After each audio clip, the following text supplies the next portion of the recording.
up on Security Now, I'm going to talk with Steve Gibson about RFID tags for people. Should I put one right here in my neck so I can easily open my door? Am I going to be tracked by the government? We'll talk about the good sides and the bad sides and more coming up.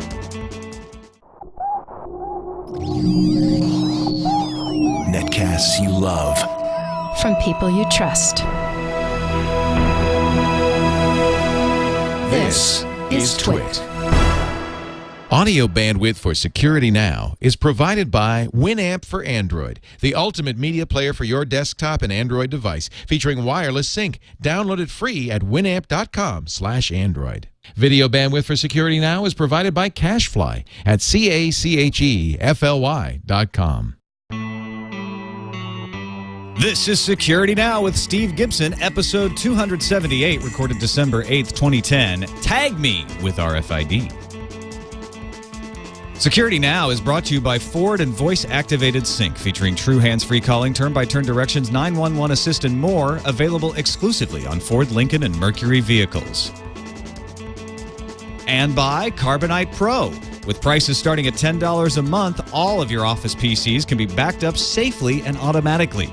For a free trial and to learn more, visit carbonitepro.com. And by GoToAssist Express. If you're tired of traveling to fix tech support problems in person, resolve them quickly online with GoToAssist Express. For a free 30-day trial, go to gotoassistexpress.com/security. It's time for Security Now, the show that helps you stay safe online with the man who knows security better than anybody I know, Mr. GRC.com himself, Steve Gibson. Welcome to Security Now, Steve. I should say that to myself. Wait a minute, you're not Leo. No, I'm Leo.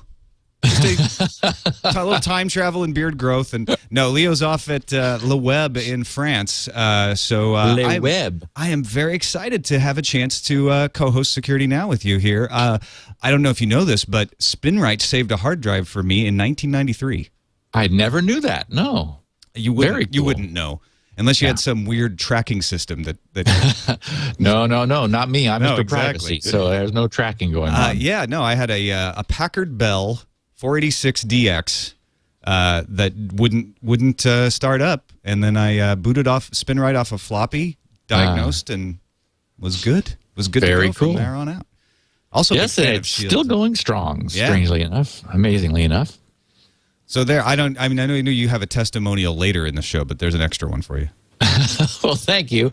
So today we have episode 278, and it's a topic that has sort of been on my radar for a while, and a number of technology things have sort of been happening.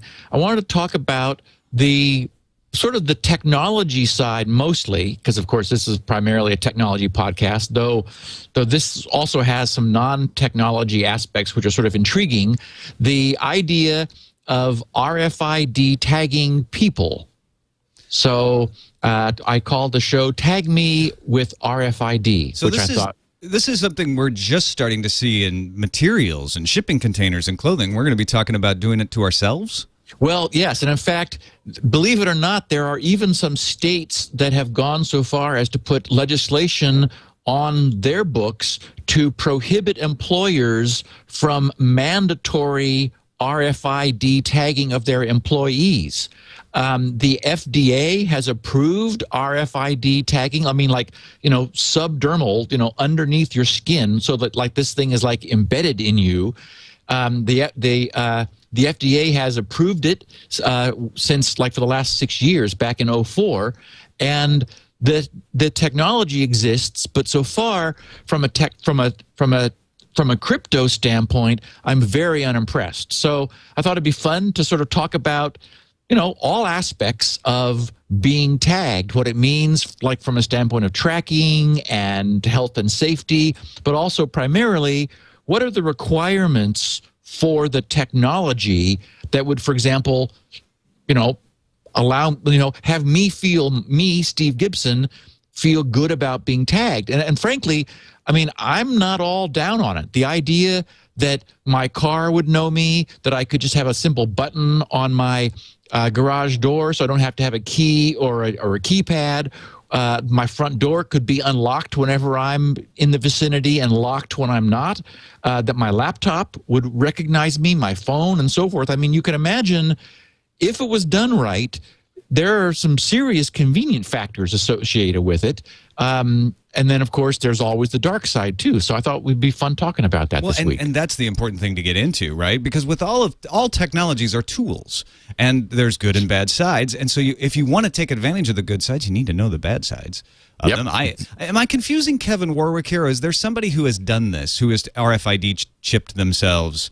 Well, there's actually a hobbyist movement. There are I found some content on the web, people talking about it, where one guy posted, "Hey there, yeah, the cosmetic surgeon gave me an injection to numb the area, cut a 3-millimeter hole in my skin, lifted it a bit using medical scissors to separate it from the underlying tissue, then gently pushed the glass tag into the hole and sealed it at least 2 millimeters deeper into the hole by gently pushing on it with a medical instrument of some kind." He says, "The important thing is to get it between the dermis layer and the underlying tissues and not to go deeper than just the skin. Otherwise, migration could be an issue, and you will likely have much more difficult time removing it or finding it." So, I mean, you could do this at home if you were so inclined. So, yeah, I mean, it actually is happening. It does make my skin crawl a little bit. I know. About it. But then, you know what? I've done it to both my dogs. Both my dogs have tags. Oh, no kidding. In case they get lost, they can be scanned, and there's a database where you can check and find out where their address is and all of that sort of thing, in case their collar was off or anything like that. So when you say you've done it, you mean you yourself had a syringe? And No. I should say I've had it done.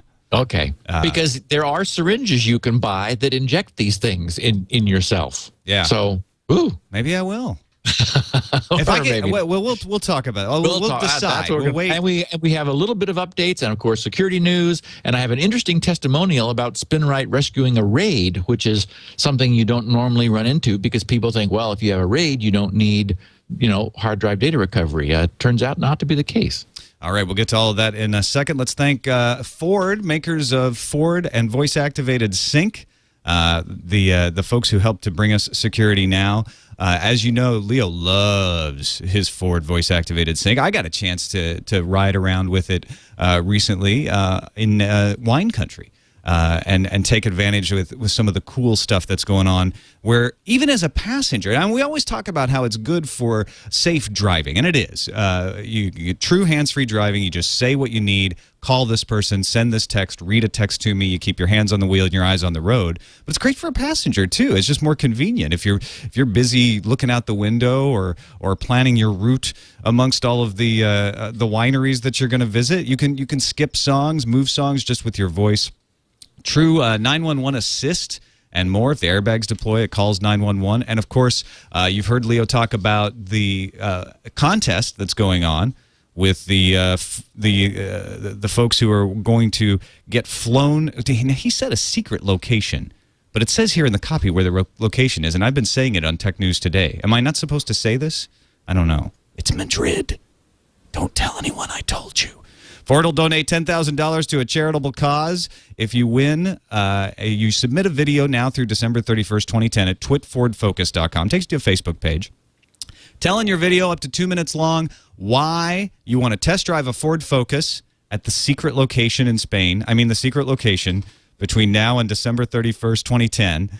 And you could not only get to take that test drive of the Ford Focus 2012 edition, which will be coming out in early 2011, but you'll get flown to Europe to Spain's National Institute for Aerospace Technology. So make your video, upload it now. Take a look at the other videos at twitfordfocus.com. You've got from now until December 31st. All right, Steve, let's talk some security updates. What do we have in the pipe? Well, we've had a very quiet week. I know of nothing that has of significance that's been updated. I did, however, want to remind people that we still have this pending local privilege escalation exploit that was that was a zero-day vulnerability for all versions of Windows, which the danger is that hackers are using it. It's in the wild. Microsoft learned about it just without any opportunity to fix it in their last patch opportunity.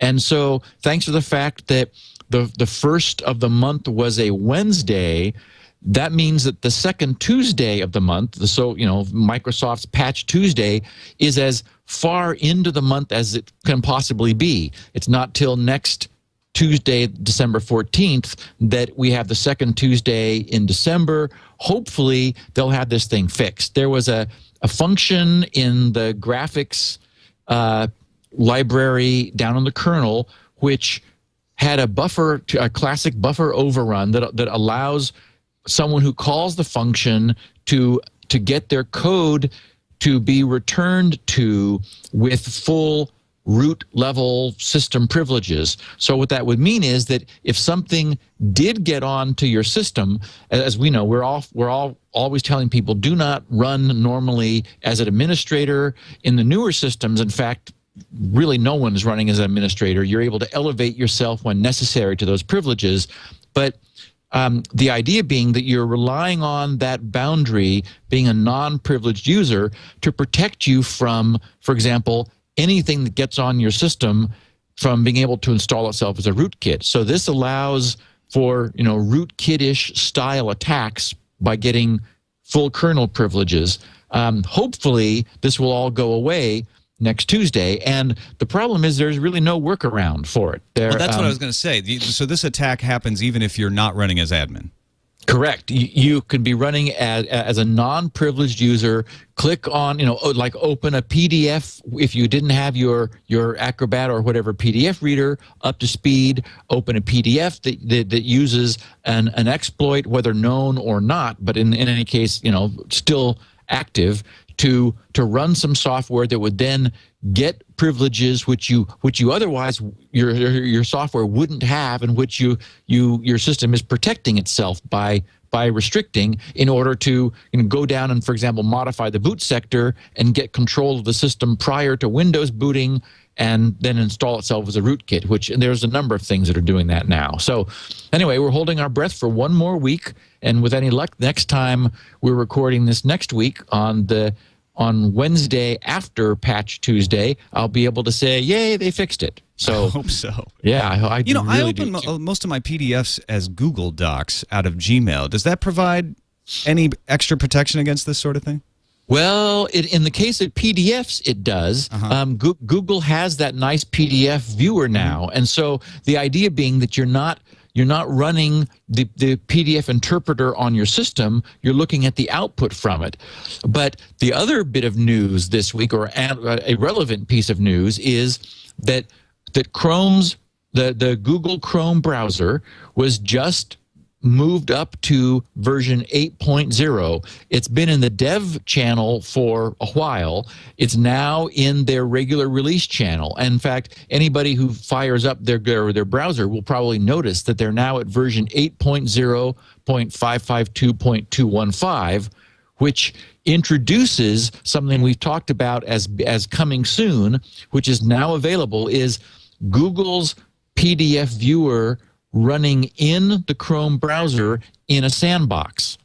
And so the idea is, Google's been talking about doing this for some time.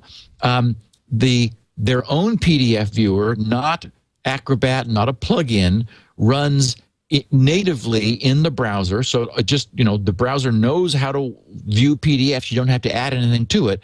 And it's running with its own set of privilege restrictions. So, for example, even if you had something like this kernel flaw, nothing that was being rendered in the PDF viewer would have access to the exploit in the kernel, because the browser is sandboxing the viewer itself. So that's available now, and coming soon is some of the similar technology for Adobe's Flash Player. That's in the dev channel code at the moment for Google's Chrome browser, and I hope before long to be able to say that that's in the mainstream. So But in addition to that, they fixed 13 other security vulnerabilities. But so yes, using Google Docs to view a PDF or using Chrome. And Chrome is coming on strong. It's turning out to be robust from a security standpoint, and it's steadily gaining market share. I fired it up in order to take a look at this PDF viewer and see if I had the latest version. It updated itself transparently, and I was looking at it thinking, wow, if I only had more flexible tab stuff and NoScript. I love NoScript in Firefox. I'm a big fan of that myself. I run it all the time. That and HTTPS everywhere make me sleep a little better. Yes, while I'm browsing or something. Yes, there's enough of an ecosystem in Firefox that I just can't leave it yet. But if Chrome continues to move forward and add some of these things, it just looks so clean. It's really nice looking. And they're really advancing with the sandboxing. They're pushing that not only for Chrome but for Chrome OS as well. And I don't know. I think that's a great thing. Well, it is the sort of thing. I've railed at length on the podcast before about just sort of this, how crazy it is that we're running we're running operating systems that inherently are as vulnerable as they are. That every week we're talking about one exploit or another, one vulnerability or another. People are having to patch themselves constantly to stay ahead of it. If the technology was inherently invulnerable to this, rather than being inherently vulnerable to it, we'd be in a much better situation. It seems so simple when you put it like that. Yeah, exactly. It'd be nice if it was. I also wanted to let our listeners know that the much anticipated first service pack for Windows 7 is now at the release candidate level. So I expect probably within the next couple of weeks, I'll be able to announce that Service Pack 1 for Win 7 is available. And of course, that will roll up and together all the security fixes, all the incremental changes which have been done to Win 7, and there have been many of them since its release, into a single update package, which for new installations of Windows 7 will be very nice, because you'll just have all of this history made homogenized into a single release. And a lot of enterprises wait until SP1 before they make the jump. So this is highly anticipated in a lot of sectors, really. Yes, I mean, like make the jump at all to a new OS. To new Windows, to go from, well, in some cases XP, but in some cases Vista, yeah. Yeah, actually, I'm still on XP, and that's what I preach too, is like any operating system that's brand new is inherently untrusted. Steve Ballmer may jump around on stage and proclaim that it's the securest operating system they've ever made, but as we know, security is not something that you can create by proclamation. It's something you can only test out in the real world and have its security proven over time. And of course, Microsoft has never produced a secure operating system out of the box because they keep adding too many new things. And, newness is the enemy of security. So, well, you can't create security by proclamation. Can you create privacy by proclamation? That's what the FTC wants to do.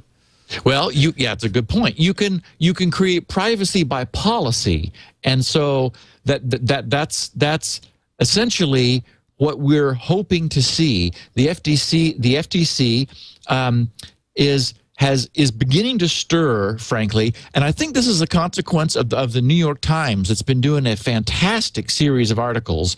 I think it's under the umbrella of what they know is what the New York Times calls their whole series, and being just week after week after week, they've been pounding on many topics of online privacy and often about tracking. And so what the FTC has produced is I think it's an 80-some page document which they have given to the browser makers, to Mozilla and to Google and to Microsoft, who all sort of accepted it cautiously, wondering what this was going to mean. What they're asking for is some sort of a mechanism, and it's still not well specified, but they look at the success of the do not call registry for telephones, where people who did not want to receive telemarketing calls were able to register their phone number with the national do not call registry, and telemarketers were prohibited from calling any number registered. And that worked. I cut my calls down significantly. Now, there was an exception if you did business with that company. So your bank or your cable provider, they could still call you. So, but those are the only ones I got after I signed up for Do Not Call. Yeah, it was a great thing. So what the FTC is talking about is a do not track mechanism of some sort. It's not clear whether it would be a registry, whether it would, I mean, the technology of the web session is such that it probably has to be different. There is some not quite perfectly defined feature that Microsoft has announced that IE9, the next version of Internet Explorer, will have some sort of a list of like sites. It's not clear whether it's opt-in or it's opt-out or exactly what it's going to be. What would be really nice, and what the FTC has suggested, is some sort of a button on browsers that is a do not track button. And so, you press the button, and what, from a technology standpoint, one thing I could imagine it would do is it would add a header to all of the browser's queries. So we would change, and we would enhance the HTTP protocol a bit to define a new header, essentially a do not track header, such that every query your browser made for pages and all of the pages assets, pictures and scripts and CSS files, I mean, everything would have this essentially a do not track request or demand, which would be essentially legally enforceable if there was legislation to back this up, so that every query that went to a server would say, I am officially saying, do not track me. Do not do anything that, and again, this is where, okay, what is tracking? We'd have to have that clearly defined. Yeah. But, I mean, I don't know anybody who wouldn't say, gee, why not just have that button pressed? Keep that button pressed in, and then, you're not being tracked. Now, everyone says, but this would, hurt online commerce, and there are sites that require tracking in order to offer their content for free. I'm really skeptical, and I've always been dubious about the amount of value which is aggregated by these guys. I mean, when you look at their databases and you have a sense for, and this is one of the things that the New York Times has been so good about elucidating, is the kind of content, the kind of personal information that is being gathered really is a little bit unnerving. But I guess I wonder, really, is there an economic cost to saying I do not want to be tracked to sites? And in fact, I have seen some commentary where people have said, well, you could imagine a site that would say, wait a minute, you've got your do not track button enabled, but for this site, we get so much revenue from our advertisers that we're only going to be able to offer you the content if you allow tracking. So it sort of could evolve into a no-script-like technology where you do not track by default, but you could run across sites that can, obviously, they're able to sense that you've got track blocking enabled, so they could say, hey, in the same way that sites say that you've got JavaScript enabled. Right. And they'll say, it's like, wait a minute, you've got JavaScript enabled, in order for our site to work, you've got to enable that. They could say, you've got tracking blocked. If you want to use the site, we'd be happy to provide you with its features, but you're going to have to enable tracking. I've actually run across sites that said, because I had no script running, you're blocking ads, but I wasn't blocking ads. I just wasn't executing the scripts, and they said you can't access our content until you stop blocking the ads. So you trust the script if you feel like it, and then you get the content. It worked just like that, right? Yes, and if that's the way the world evolved, I think, either people could say, I don't care about this at all, so they would allow tracking by default, or they would say, I do care about it, and then they could make an informed opt-in decision on a site-by-site basis, saying, okay, fine, I'll put up with tracking in order to have access to these sites' features. So yeah, it could work exactly like that, which would be very cool. Yeah, I think this would be advantageous. In many ways, you might even say it could be advantageous to the businesses who are thinking, well, I need to put in a paywall. If they could say, you know what, we're going to have a better sense of who our audience really is if we say, we're only going to track the people who really read this many stories or do this kind of behavior. Might be more valuable data at that point.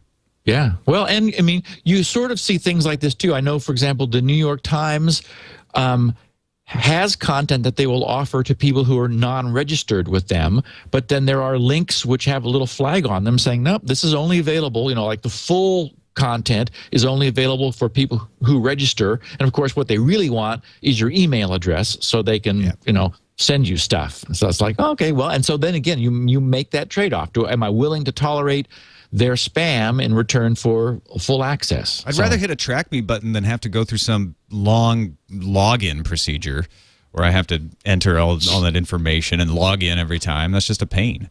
Right. So I wanted to advise our listeners who might be using the Pro FTP server. There is an open source, very nice FTP server known as Pro FTPD. D is the server side, the daemon. There was a 0-day vulnerability in their code which hackers took advantage of because they were using their own FTP server, not surprisingly, on their website. So the 0-day vulnerability was used to gain access to their source code, and it was modified. Sometime, it looks like the access was gained at the very end of November, on November 28th, and the modification of the source code wasn't discovered until December 1st. So not a big window, but between November 28th and December 1st, anyone who downloaded this Pro FTP server was downloading essentially a maliciously modified version such that a new command had been added. Someone who logged on to the server during the initial handshake and entered a new command, help space acid bitch EZ, ACIDBITCHEZ, would have been given a root command shell into the server running this Pro FTP server, which is, of course, not a good thing. This is server, not the client, right? So it's when you're operating FTP on the server side. Correct, on the server side. And so I just wanted, if we've got listeners who are using Pro FTP, if you didn't make any changes to it during that window, which I would say is most likely, you're okay and fine. They do have, of course, hashes of the valid server, so you can check yours to make sure that it's working. And they, of course, found the problem, fixed it, and they have not talked about what the 0-day flaw is, and it's not clear to me that it's been fixed. So there is a concern with using Pro FTPD. You might want to make sure that they talk about having fixed the flaw that enabled their own service to be hacked in the first place, and certainly want to update that so that you're not vulnerable from running that service just as they were. So you're safe to download it now? Yes, they fixed Pro FTPD from now. Yes, or from December 1st, I guess. Yes, exactly. Okay. A couple security sites have sort of raised the flag that ransomware is making a comeback. We saw ransomware a couple years ago where, actually it was prevalent a couple years ago, where users were getting a pop-up notice. Typically you'd be browsing somewhere and script would run on your browser that popped up a notice that informed you that it looked like it was anti-malware. The pop-up would say something like, "We've just performed a quick security scan of your system and found something malicious on your computer. In order to have this removed, please click here." That would then take you somewhere else. Now, then there was, for a while, there was malware even worse, which would get into your system and encrypt the contents of your file system, thus the ransomware, then saying you're not going to be able to get access to the content of your hard drive until you pay us. Now, the good news was that the technology was not very sophisticated. That is, once this was reverse engineered, it was found, for example, that the crypto key was embedded in the ransomware itself, and so it was in fact possible to get the drive decrypted without ever paying these clowns any money.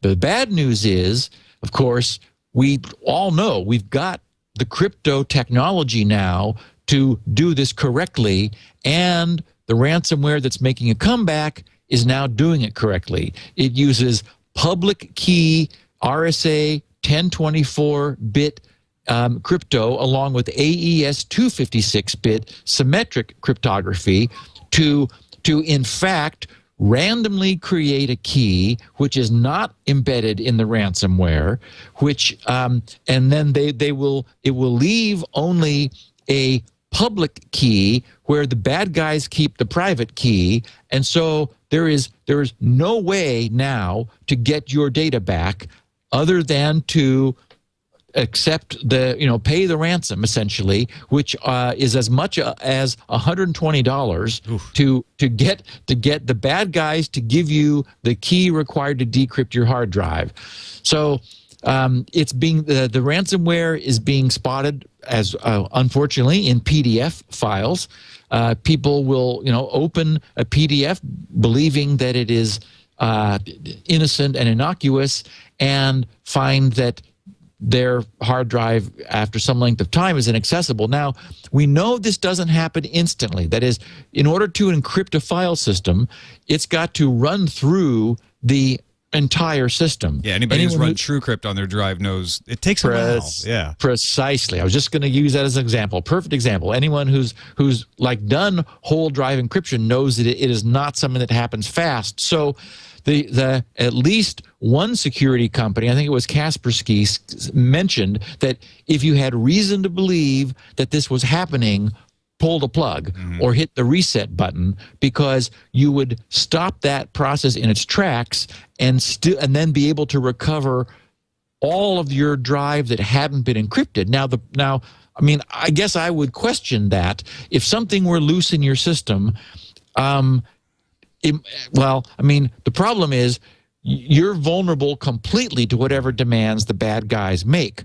On the other hand, if you stopped the encryption part way, you could then have huge chunks of your file system, like critical portions, like the directory system, encrypted, which would really make recovery very difficult. And it probably makes decrypting the portion that was encrypted impossible. So I guess I'd wonder whether you're not better off saying, "Oh, shoot," and letting it go through in order to then be able to pay up and get your whole drive decrypted. I mean, basically, you don't want this stuff on your computer at all. Exactly. You don't want to have to face that choice. That's no choice at all. It's really bad news. I hate it when the bad guys follow good security practices.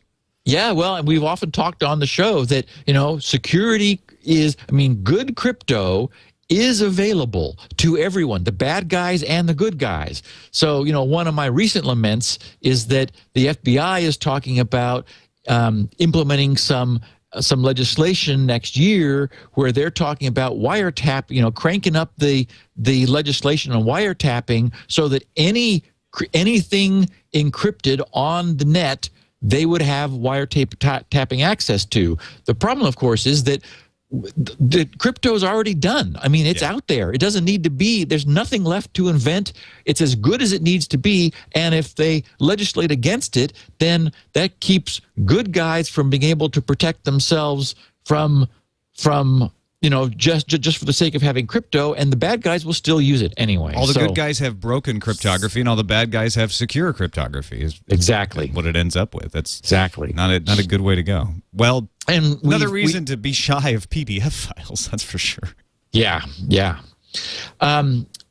It's a consequence of the ongoing saga of WikiLeaks, which is bringing news every day for the last couple of weeks. The Congress immediately responded with a new legislation. I love how they create these acronyms. This one is called SHIELD. They're good at that. If they're not good at anything else, they're good at the naming. They do have good acronyms.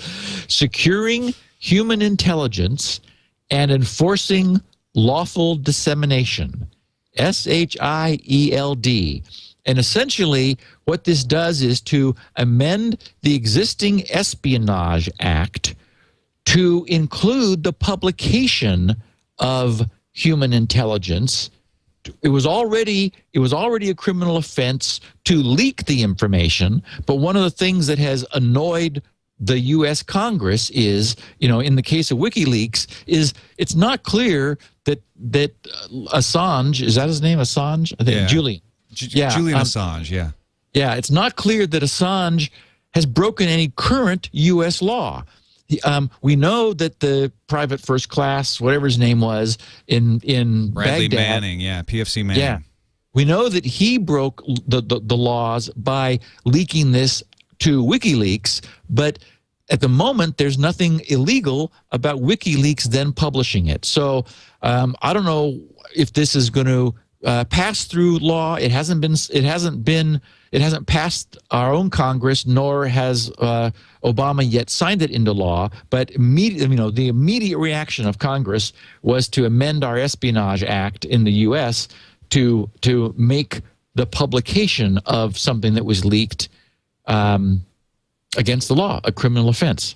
And so I feel a question about whether even if this is put in place, whether it could pass a First Amendment test. Yes, exactly. I was going to say, I feel a little queasy about this. This begins to, impinge on free speech, and we know that once you get this kind of legislation, then the boundaries begin pushed. It's like, well, okay, what are the requirements? What constitutes information which can't be leaked and or published? So, yeah. The leak of the Pentagon Papers in the early 70s was allowed by the courts because of the doctrine of prior restraint. You can't stop someone from publishing. You can sue them after they publish for the consequences in various ways, libel, slander, those sorts of things. But you can't restrain them from publishing. This seems like that would violate that doctrine of prior restraint. Yeah, don't know. It does, though. It does. It does seem like had this been in place, then Ellsberg wouldn't have been able to do what he did. So, exactly. And finally, speaking of prior restraint, BlackBerry and RIM are still going around in circles with India.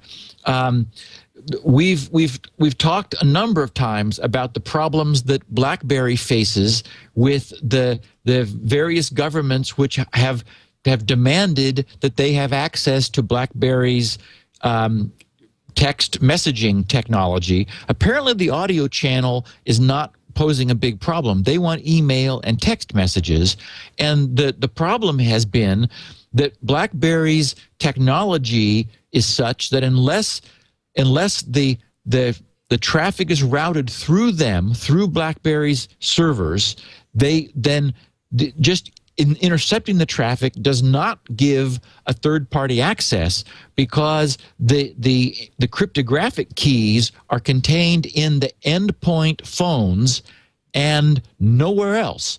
And so what in the news this week, BlackBerry explained that the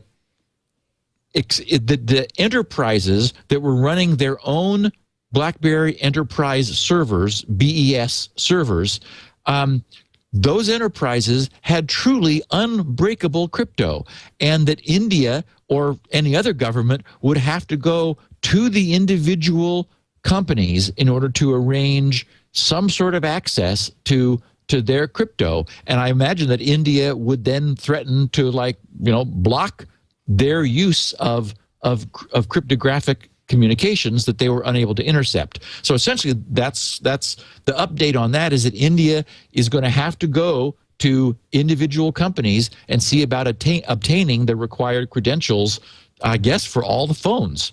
So what would that entail? Would they have to go into each company and say, we want to put a piece of software on your BlackBerry Enterprise server, or would it just say, we need to have your private key? How would that even work?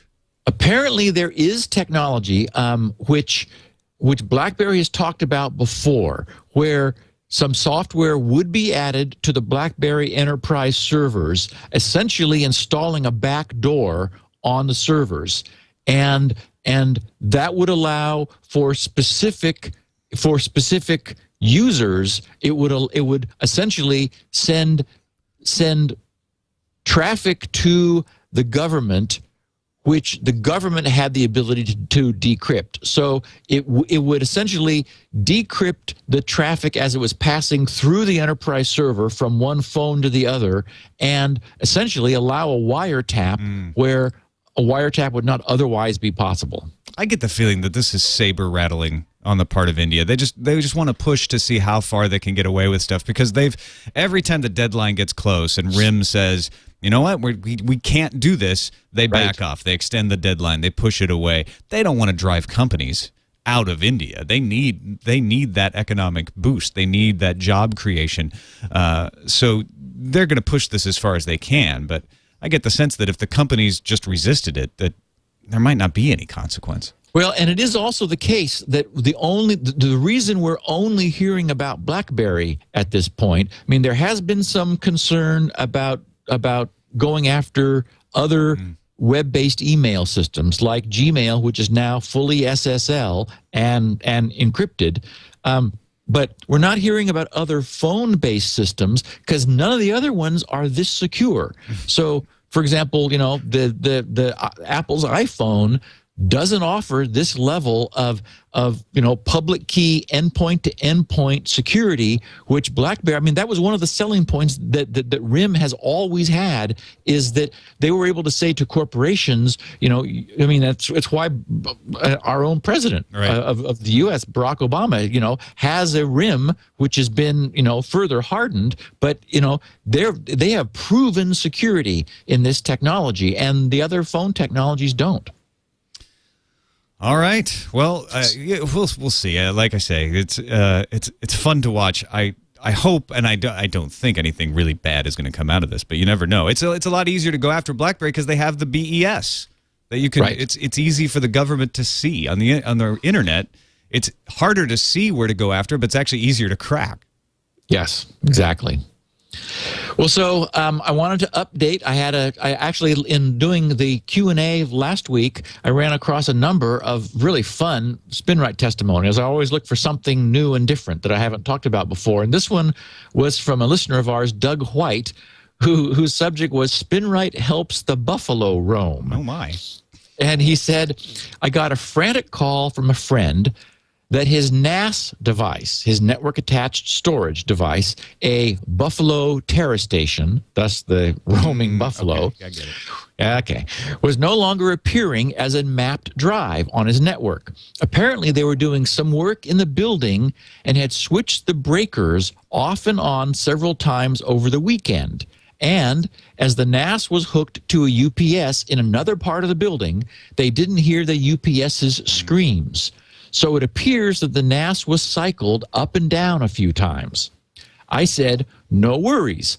The Terra station is only holding a second copy of all your files, right? Silence. Right?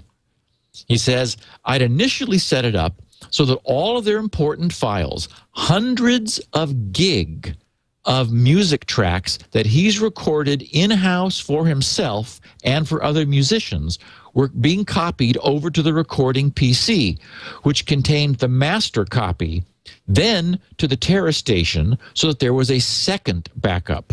They liked the idea of the RAID 5 protection being offered by the Buffalo Terra station, So much that they decided it would be great to use the TerraStation as a central repository for all sorts of other information, as well as, such as invoices, quotes, etc., as well as other soundtracks that were being modified on another workstation in the building.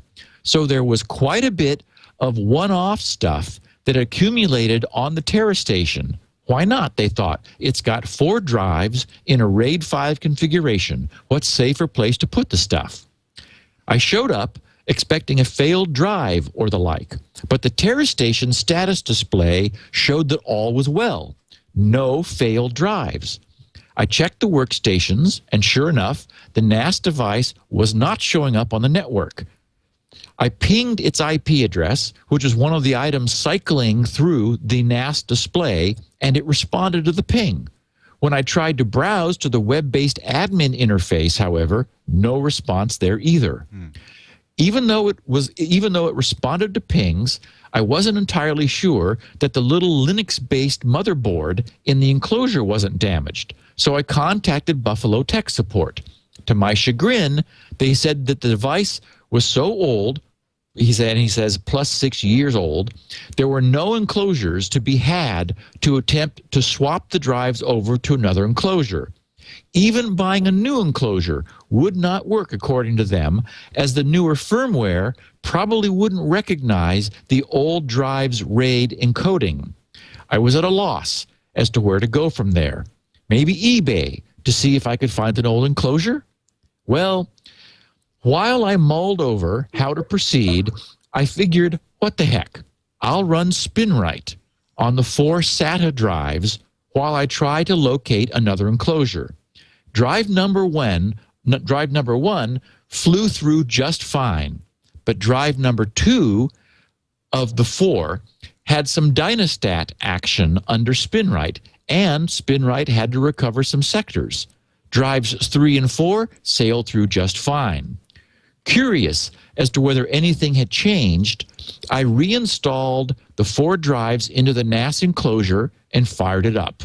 This time, the NAS display indicated that it had to do some resyncing, which went on for several hours. Lo and behold, after it had resunk, I tried to attach to the network share, and voila, it was there. I was then able to attach to the web-based admin interface with no trouble. I quickly attached an external USB drive to my system and copied all the files off the shared volume. And he says, parens, well, as quickly as you can transfer 620 gig across a USB device anyway. I'm not sure why damage to one of the drives would have prevented us from attaching to shares or logging into the web interface, but I wasn't going to look a gift horse in the mouth. I was tickled that the files were once again accessible, and you can imagine how my friends felt. I was a hero. I'd like to emphasize with this story that many users, technically savvy and not, assume that since their stuff is on a device, that it's protected against a single drive failure via RAID 5 or the like, and that all the data is safe. What many don't take into account is that what happens if the enclosure dies scenario. So I'd like to re-emphasize the 1-3-2 or the 3-2-1 backup strategy that you and Leo have talked about in past shows. My friend ended up buying another newer and larger TerraStation. Fortunately, the newer TerraStations have an option to synchronize files with one another. So my friend now has 2 NAS devices on opposite ends of the building that are syncing to one another nightly.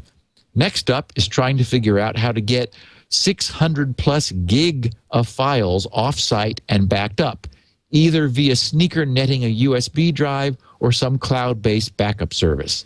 Add this to the list for yet another Spinrite success story. My friend will be purchasing a copy of Spinrite for their own use from now on. Well, that leads very nicely into our second sponsor, actually. What do you know? Carbonite Pro. Business PCs crash all the time, as your story illustrates.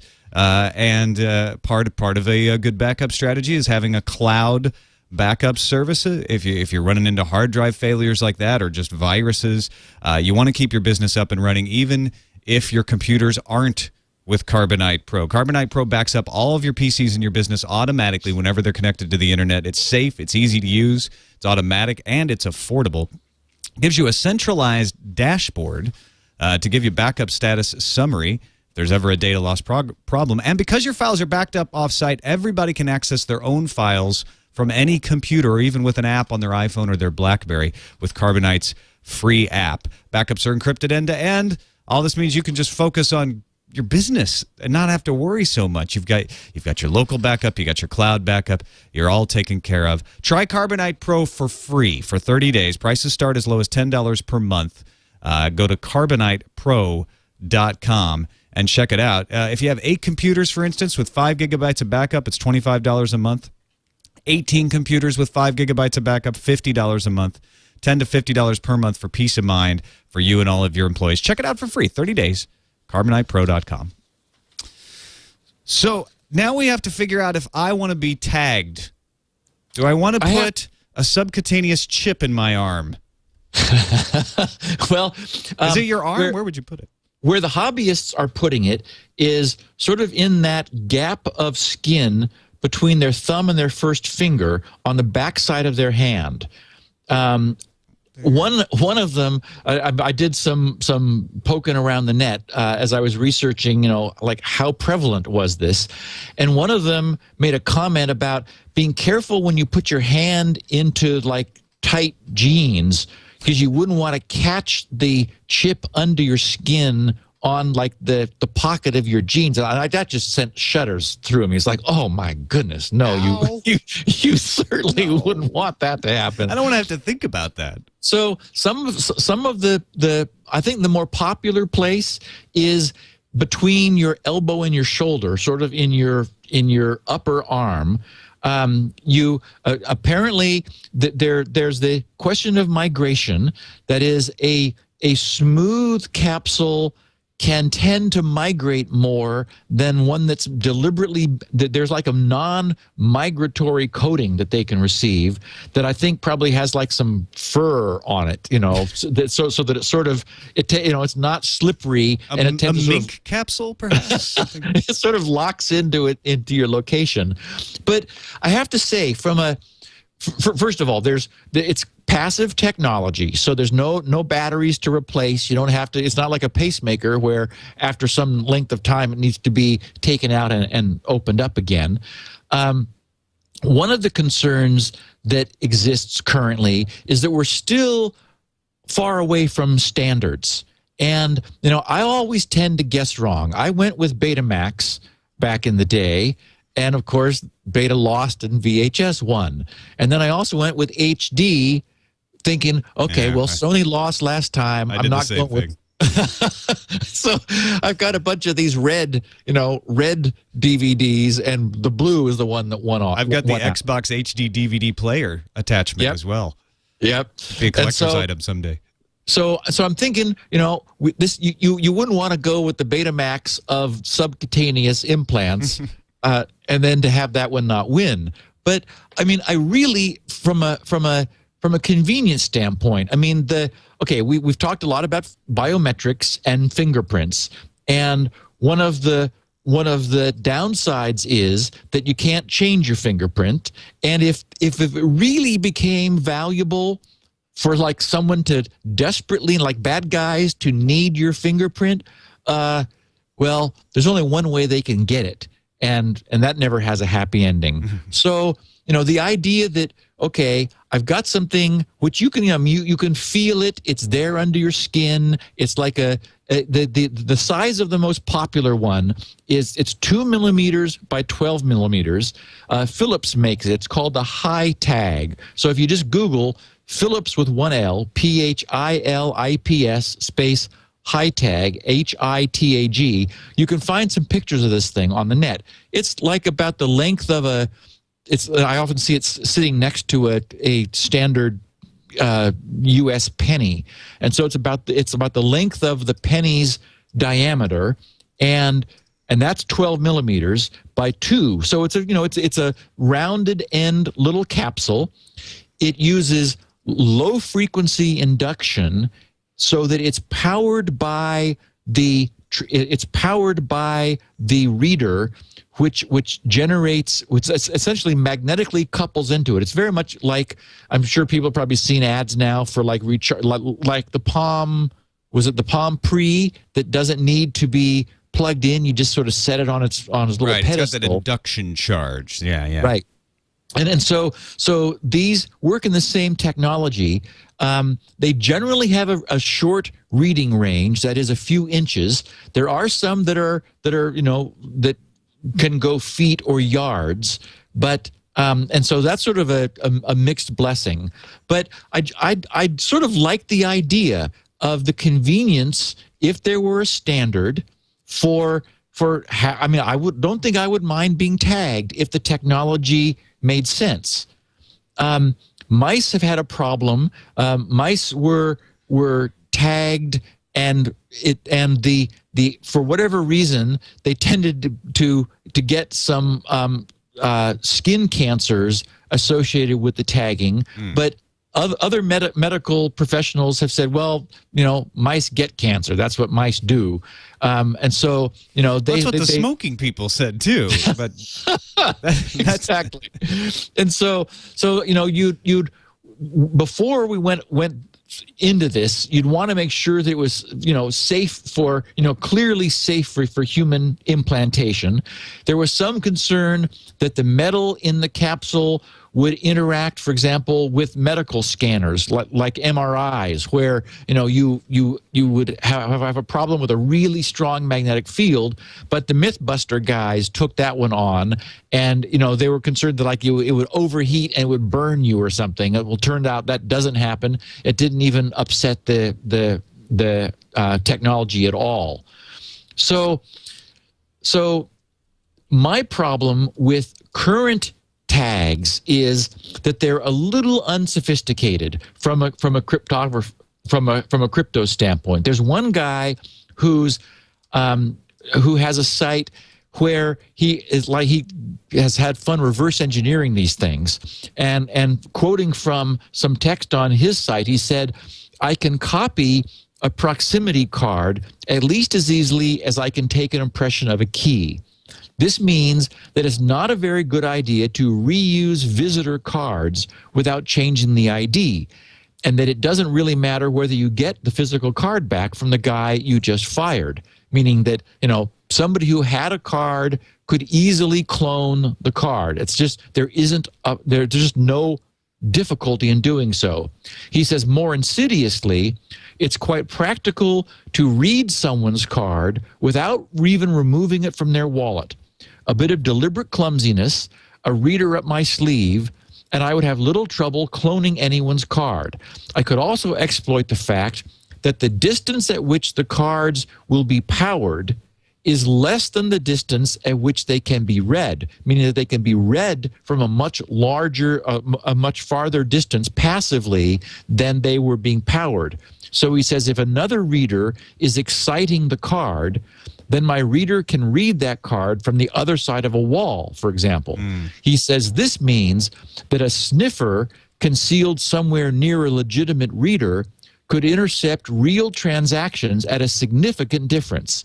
This sort of attack is particularly good because the card repeats its ID over and over and over as long as it is in the field. So I could use signal processing, and he goes on to talk about signal processing techniques to combine multiple copies of the pattern to further improve my read range. So this is the RFID chip on a card, but essentially what you're saying is the same could be applied to an RFID chip if it's implanted, right? Well, and that's the problem, is that, for example, there is this FDA-approved chip. It's called the Vera chip, which it has just a simple 16-digit fixed ID.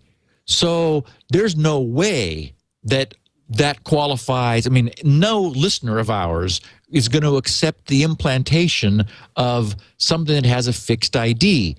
The problem being exactly that, is that everything that I just read, he's talking about access cards, but it uses exactly the same inductive technology as one of these little implantable tags. And so all it's doing is when you ping it, essentially, it sends back the "this is who I am" response. So it's trivial to clone it. And so it just doesn't, I mean, it's got zero crypto sophistication.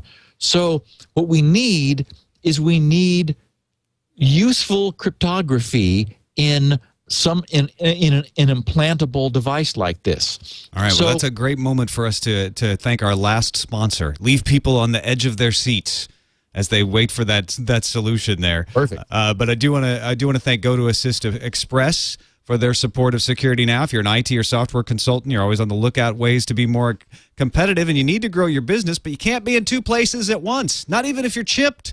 You're still one person. With GoToAssist Express, you can increase revenue by handling more support requests while staying right where you are. Reduce that travel time. Don't go through all those security gates and those backscatter scanners. Support clients even when they're not at their computer. A faster, more professional service with GoToAssist Express. Start your sessions with just one click. It's like all the services from Citrix. You can send the person you're helping an instant email invitation. It works with PCs or Macs. Doesn't matter which one they're on. Share your screen. They can share theirs, so you can see the same problem they're seeing, diagnose the problem by accessing their desktop remotely. Tells you what software is running, all the things you need to know, operating system, programs, security software, etc. Then you can fix the problem by accessing the files on their computer. You'll solve more tech support questions more quickly with GoToAssist Express from Citrix. Try it for free for 30 days. Visit GoToAssist. I'm going to make sure I get that. I've done this for so many different shows. I want to make sure I get this right. GoToAssist. I don't have the URL right in front of me. GoToAssist.com/security. It's on the screen. Why don't I just look at my own monitor? GoToAssist.com/security. 30 days free, and we thank them for their support of Security Now. So let's figure this out. How do we get a chip in ourselves that's secure, that so nobody can scan and rewrite and steal all of our information right out of our elbow? The secret is we need a technology which embeds a secret in this chip. So we have a chip, and it needs to know something that never leaves it. So the idea being that it can be challenged by the reader, whatever entity to which it wants to authenticate. It can be challenged to prove that it has a secret without it divulging the secret. So the problem with just a simple ID of any length, even if it was more than 16 digits, is that it's unchanging. It's just not going to be different every time.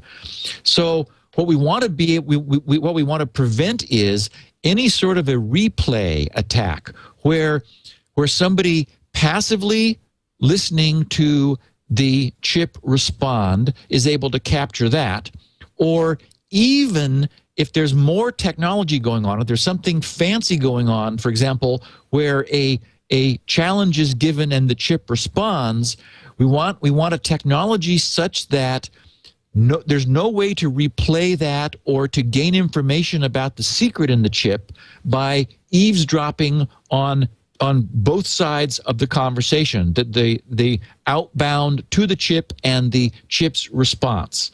So, we've covered crypto topics enough here to know that there's two approaches. There's a private key approach or a public key approach. The private key approach is going to be simpler. It would involve a simple cipher like the AES cipher, for example, to drive an encryption function. So, for example, the entity wanting to which you want to authenticate, when you approach it, it would generate. You might press a button, or you might approach it. You would respond saying, "Hey, I'm here." It would respond by generating a large random number. Thus, or either that or using a counter, which is never going to repeat. So it's never going to issue the same value a second time. So you never need to worry about someone capturing its challenge and then seeing what the matching response is and being able to issue that. So it issues a unique challenge, and there's lots of ways to produce a cryptographically unique challenge that will never repeat.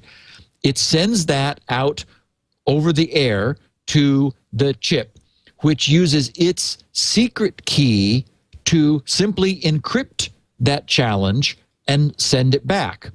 So the idea is that, and this is the beauty of simple symmetric cryptography, is that it doesn't help an attacker to see essentially what is the plain text going out to the chip and the ciphertext coming back. It would be a 256-bit string, for example, or in the case of if we used AES 256, it would be a 128-bit string, but still 128 bits is a phenomenal a number of possibilities. So, and the challenger would never be using the same one twice. So there's just no way, even though you see these 128 bits going out, to determine what the function is inside. That is what the secret key is, which is producing a matching 128-bit reply.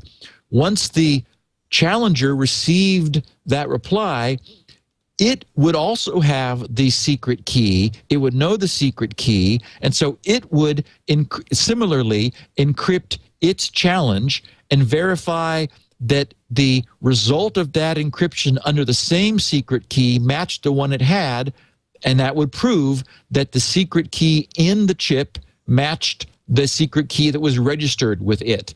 So the advantage is it can be eavesdropped on. Because you're using symmetric crypto, it's relatively simple. It's a low computational cost to pull this off. The downside of using a symmetric key is that you do have to divulge your secret to anything you want to authenticate against. And anyone who has the secret can impersonate you. So the problem with using the simplest symmetric key technology is that if you, for example, if I wanted my garage door opener and my car and my laptop and my cell phone and all of the devices in my life to be able to authenticate me, they would have to have have to know the secret key that I've got implanted in my body. So we want to take it probably to the next step. Well, and so what you're saying is that ends up being a vulnerability where they don't have to get the key out of your arm; they get it out of your garage door opener or the scanner that you're passing by, or there's too many places where that key is. Exactly. It's not just in my arm. It's also in all of the devices that want to authenticate me. Would have a copy of it, and so all a bad guy would have to do is compromise one of them, get the key out of there, and then it's trivial to impersonate me by putting the same key in the same kind of device, and then waving it around and getting access to something that might be substantially more useful to have access to than whatever device it was that they decrypted. I mean, you could imagine, if someone who was chipped like this would probably be using it everywhere they could just to get the maximum bang for the buck. And so, yeah, what's the point of being chipped otherwise, right? Exactly. So we take it one step further using asymmetric key technology, which is really where I think this has to go before I'm comfortable using it. And so what that means is that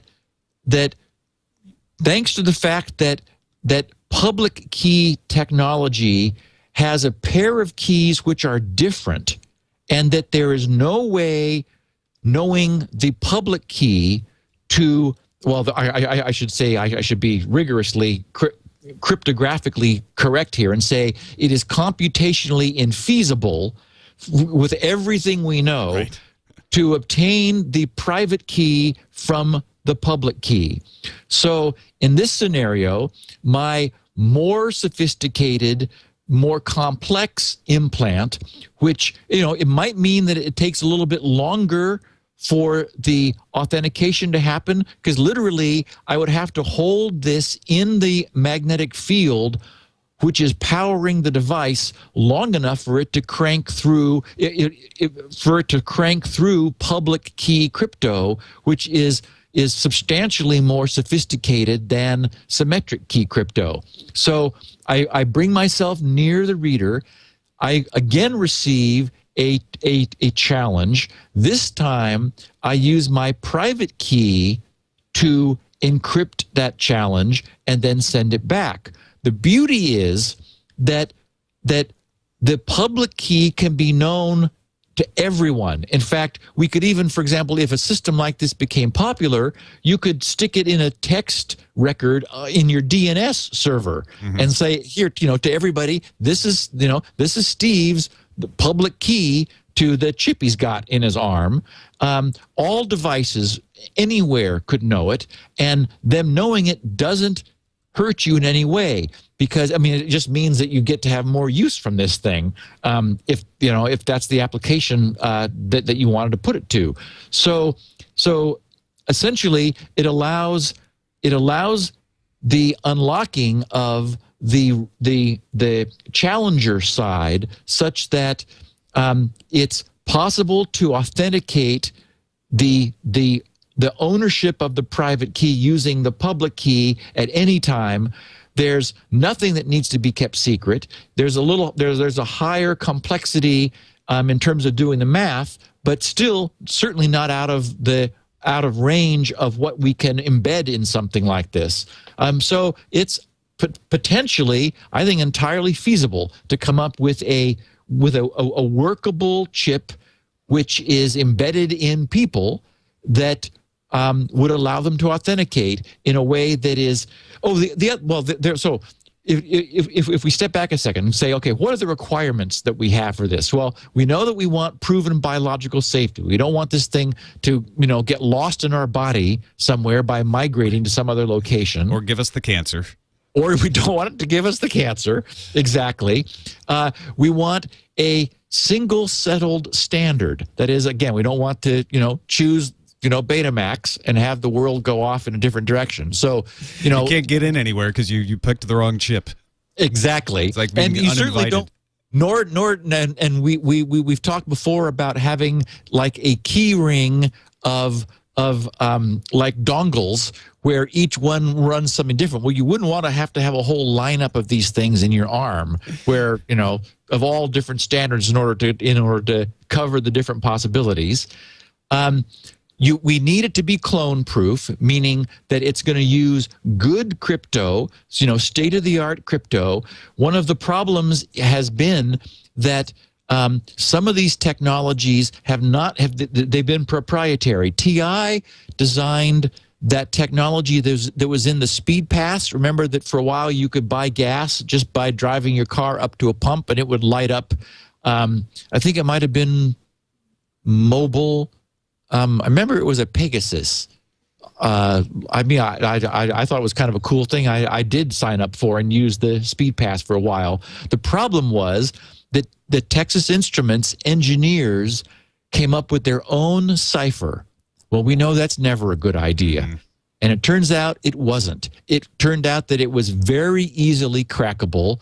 It used a 40-bit cipher, which is, the key length may have been enough, but why not go 128 bits? They were trying to keep the cost low. They used their own cipher that wasn't ever vetted by the industry. Turns out it was hacked and cracked in a matter of hours. I think 6 hours is what it took in order for the algorithm itself to be reverse engineered from scratch. And then some people did verify that it had cracked this. So that speed pass was an example of an early approach that just, it wasn't standards based. It wasn't open. It was a proprietary protocol. So that's the other thing we'd want is, a completely open technology so that what you're injecting yourself with here is going to, is like what the industry has agreed upon. And, your laptop and your cell phone and your car and, every other thing that you use is going to be able to interact with this. And finally, I really think it needs to be rewritable. no matter what it is you put into yourself, you'd like to be able to change it. If something happens and you want to change your private key, even though there's no way that key can get away from you, being able to change it makes sense. If nothing else, you could just zero it in order to turn this thing off if you decided you wanted to deactivate it temporarily or maybe permanently without having it surgically removed from you. Yeah, you want to have control over it without having to dig it out of your arm or your neck like they do in the movies. Exactly. And also, I think it wants to be small enough that it's not going to set up security scanners every time you go through some airline TSA scan. They might be wondering what it is you've got in your right rear butt cheek.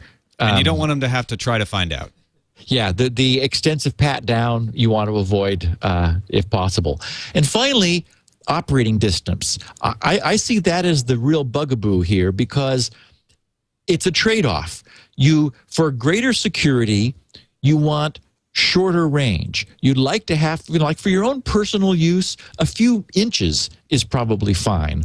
On the other hand, if your arms are loaded with bags and you're coming in the rain, how cool is it that your door unlocks for you and you don't have to fumble with your keys? So again, it's if you were within a few feet of that would be nice.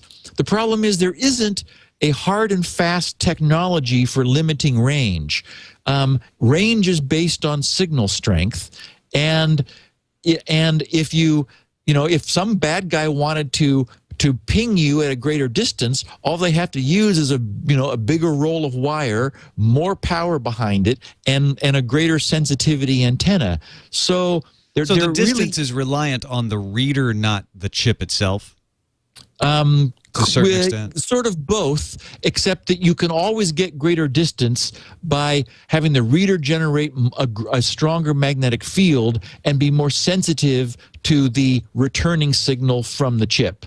So yes, it's more a function of the reader. Although, you could deliberately design chips that had a lower range, except again, you could, no matter how low you made it, you could always affect that by more juice coming from the reader. So it's just not a hard and fast thing. I think I'd be more inclined to have a greater reading distance than I would a short distance, just because I would want this for convenience. And it'd be nice if I could just approach the front door of the house and have it unlock, and approach my car and have it do the same thing. And frankly, I think the whole idea is kind of cool. I know it creeps some people out. The downsides are, I guess, being tracked. That you might be identified or pinged even when you don't want to be. Unfortunately, I can't see a means for a sort of in real time disabling it. It'd be nice if you could click it or something. Turn it on. Could you wrap a Faraday cage around your arm? Oh, no, there you go. Have a big copper bracelet or something. That Yeah, you just a security sleeve that can pull down out of your shoulder. Now, there are some companies that sell silicone wristbands that have these embedded. And I, as I was researching that, I thought, well, it's not quite as convenient as having it in you, but you really don't need to be scanned when you're completely, naked. And the rest of the time, unless you're going to board an airplane. Exactly. And then I was thinking, well, okay, how about, it's such a tiny little capsule. You could also drill a little 2 millimeter hole in the sole of your shoe and slide the capsule into your shoe. So I'm just sort of thinking of alternatives to embedding it in your body that would still give you a lot of the benefit of the convenience of having something that is securely authenticatable and associated with you. On the other hand, if someone stole your shoes, then they would be you. It's it's not, I guess they could saw your arm off, but it's a lot more difficult to do something like that than to grab onto somebody's shoe or slip a wristband off a wrist or something like that. Or you could just lose it. Yeah, and again, that's why, relative to sawing your arm off, why I'd be happy to tell my captors, here, there's the capsule there in my arm. Here's my private key. Just dig it out. Do not, don't take the whole arm. You only need a little 1-inch chunk. So I agree with you. I think, the fact that the problems of cryptography on this are not insurmountable, and it could be incredibly convenient for many different reasons. But you mentioned something earlier that gave me pause, which was the idea of your corporation or your place of work saying, okay, we make you carry around an ID card with an RFID chip. That's a little expensive. We'd just like everybody to have this implanted, please. Well, yes. And so it is the case that people have been concerned about that. And as a consequence, there's at least 3 states that have legislation on the books now that specifically prohibit employers from requiring employees to be chipped, as the new verb has been coined. Frankly, if a standard existed and your company was using access cards and your chip used the same technology as the access card, then it'd be kind of cool. That's why we need the standard, right? That's why we need a standard. And I haven't thought through the downside. I guess I'm not living a life where I'm too concerned about the tracking aspect. For example, I would like it if, for my credit card to be used, maybe if I have to also have, be pinged if I required to be physically present. That would be nice. Or again, back to the gas pump. If the gas pump had the technology and I was chipped, then hey, it's very easy for me to authenticate to the gas pump and not have to use a credit card. Sit essentially there and put in your zip code and all that crazy stuff that you have to do now. When you talk about the tracking aspect of it, though, you think about it, you're totally trackable without a chip in you already. There's facial recognition software that can identify you. You're leaving fingerprints everywhere you go. You've got a cell phone that is sending out a logged-in ping, and all kinds of things are wanting, geo-tracking now. So you can't encrypt your face, but you can encrypt a chip. Yes. It seems like that's actually safer than just having a face. Well, the public key technology, if the public side were known, then you would be trackable. However, nothing prevents you from keeping that secret too. You could still have the benefit of an asymmetric crypto and work to keep the public key secret in the same way that you would much more diligently work to keep the secret key secret. And then you may be giving off a signal, but it doesn't matter because, there's nothing, there's no way that anyone would have of associating that with you because they wouldn't have your matching key. Yeah. And I think some way to turn it on and off, even if it is just blocking it, makes it more viable as well. You've almost convinced me. We've seen the same sort of thing with passports, where passports were going to get RFID chips, and they were going to use a metal folder. And in fact, I think that the what's the crazy site? ThinkGeek? ThinkGeek, yeah. ThinkGeek sells the wallets, yeah. Yes, and those block that kind of remote access. So yeah, I we're a long way away from it. But I thought the fact that hobbyists are beginning to chip themselves, and they're using, unfortunately, low technology chips. This Philips chip has some sort of a encrypted challenge and response technology. Unfortunately, it's proprietary, and I couldn't see anywhere where they talk about the algorithm, and it wasn't very much bit length. There was a 32-bit response to, I think, two different 32-bit chunks. But again, they just didn't talk about it at all. And so for me, it's got to be more than just a fixed ID that it sends out. Otherwise, you really are prone to being cloned. My friend Veronica Belmont has said she wanted to be chipped for a long time. I think you've almost convinced me to join her. Well, I will keep us and our listeners up to date on this. If it happens, I think it'd be kind of cool. I could see some upsides. Maybe I'll try it with the dogs first, since they're already chipped. If I could get it to where, at certain times of day, their chip allows them to just open the door automatically, and they could let themselves out, take care of their business. That itself would be incredibly handy. And maybe that's a good test field. Pets would be a test field for this, in all seriousness, to kind of work out some of the kinks, because your security level is lower there. Well, and it's absolutely the case that there exist today silicone bracelets that carry chips in them. So if someone wanted to experiment with the convenience of using it, there are SD cards for laptops that can receive the RFID signal from a bracelet.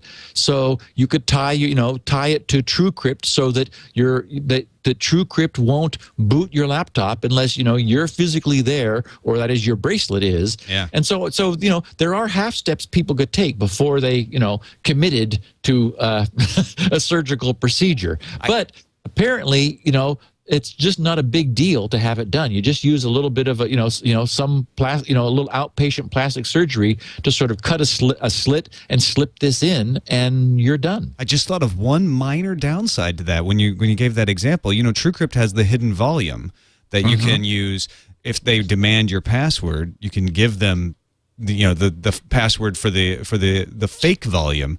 You couldn't do that if you were authenticating on your chip. They just grab you and thrust your elbow down and hold and you're into the real laptop. volume. You can't make use of it, but probably not a common problem, but problem enough for some people if you're worried about it. All right, Steve. Well, I really appreciate you letting me the host while Leo was gone with you. This is fabulous. I've learned a lot. It's been great. And I hope you enjoyed it too. You can find grc.com, right? That's the place where Spinrite and Shields Up and all the good products are. Yep. And you will be back next week. Do you know your topic, or we'll be this not being a Q&A, we'll be doing a Q&A next week. So I did want to encourage our listeners. I imagine there'll be some interesting feedback from this topic, and so grc.com/feedback. Please, listeners, go there. Let me know what you think about this, and I think we'll have a fun episode using feedback from this rather potentially controversial topic, which Leo and I will cover next week. All right. Thanks, everybody, for watching Security Now. You can find us at twit.tv/SN. Leo will be back next week. We'll see you then. Thanks, Tom. Security Now.